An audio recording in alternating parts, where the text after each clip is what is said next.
College అయిపోగానే ఒక 1 month break తర్వాత ఇన్‌స్టిట్యూట్ సెర్చ్ చేయడానికి నేను మా ఫాదర్ వచ్చాము. చాలా సెర్చ్ చేసాము. చాలామంది చాలా సజెస్ట్ చేశారు.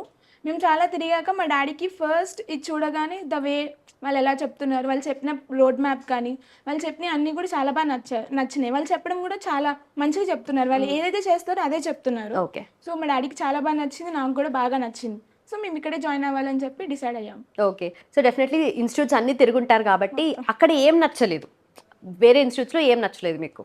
అక్కడ వాళ్ళు జస్ట్ చెప్పామా అంటే చెప్పాము గానీ, చెప్పాక వాళ్ళకి అర్థమైందా లేదా తెలుసుకోవట్లేదు. జస్ట్ నార్మల్ కాలేజ్‌లో ఎలా చెప్పారో అక్కడ కూడా అలానే చెప్పినట్టు అనిపిచ్చింది. బట్ ఇక్కడ మాత్రం లైక్ వాళ్ళకి అర్థమయ్యేలాగా జనరల్ ఎగ్జాంపుల్స్ ఎవరు చెప్పని విధానంగా మనకెలా అయితే అందరి పాయింట్ ఆఫ్ వ్యూలో ఆలోచించుతున్నారు. రైట్. సో, ప్రతి ఒక్క క్లాస్‌లో కూర్చుంటే ప్రతి ఒక్క స్టూడెంట్‌కి అర్థమైందా లేదా, అందరికి అర్థమయ్యే విధంగా వాళ్ళు ట్రై చేస్తున్నారు. అంటే అంత చెప్తున్నారు. అందరికి పక్కా అర్థమవుతుంది. ఓకే.